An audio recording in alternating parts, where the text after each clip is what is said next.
তোমরা যারা নন পার্টনার আছো কোনো ধরনের অ্যাপ্লাই ছাড়াই কিন্তু এখন পার্টনার প্রোগ্রাম ঢুকতে পারবা শুধুমাত্র একটা হ্যাশট্যাগ ইউজ করে। আগে শোনো মডারেটর কি বলে। যারা আমাদের নন পার্টনার ইনফ্লুয়েন্সার আছেন ফ্রি ফায়ারে, তারাও এটাতে জয়েন করতে পারবেন এবং তাদের মধ্যে সব থেকে বেশি যারা তারা পার্টনার প্রোগ্রামে জয়েন করতে পারবেন ডিরেক্টলি। ভাই রোড টু গ্লোরি নিয়ে কিন্তু ক্রুল গেমিংও একটা ভিডিও বানাইছে, আমরা তার কথাও শুনি। এভরিওয়ান, তো রোড টু গ্লোরি টুর্নামেন্ট আছে সবাই জানো, বাট এইবার যারা পার্টনার প্রোগ্রামে আছে তারা বাদেও বাইরের যারা কন্টেন্ট ক্রিয়েটর আছে যারা পার্টনার প্রোগ্রামে নাই, তাদের কাছে কিন্তু একটা জোশ সুযোগ চলে আসছে।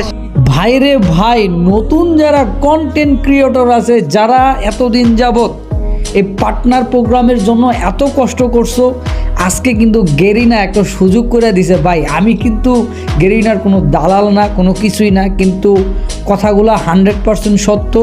এই রোড টু গ্লোরি 2026 যে টুর্নামেন্টের আয়োজন করছে, এইটাকে ঘিরে যারা যারা ভিডিও বানাবে এবং ভিডিওতে যারাই এই রোড টু গ্লোরির হ্যাশট্যাগ ইউজ করবে এবং সেই ভিডিওগুলো যদি ভাইরাল হয়, ট্রেন্ডিংয়ে চলে যায়, ইউজ ভিউ হয়, আর ভিউতে যদি তুমি টপ লিস্টে থাকো, তাহলে তুমিও কিন্তু পার্টনার প্রোগ্রামে জয়েন করতে পারবা। ভাই দারুণ একটা সুযোগ দিচ্ছে ফ্রি ফায়ার, এটা দেখে খুব ভালো লাগতেছে। এখন নতুন নতুন কিছু কন্টেন্ট ক্রিয়েটররা নতুনভাবে বিবেচ পাবে, যারা প্রতিনিয়ত সাপোর্ট করছো এবং তুমি কাদের সাপোর্ট করতেছো অবশ্যই কিন্তু এই ভিডিওর কমেন্ট সেকশনে তার নামটা লিখে যাবা যে তুমি কার আইডিতে বিবেচ দেখতে চাইতেছো।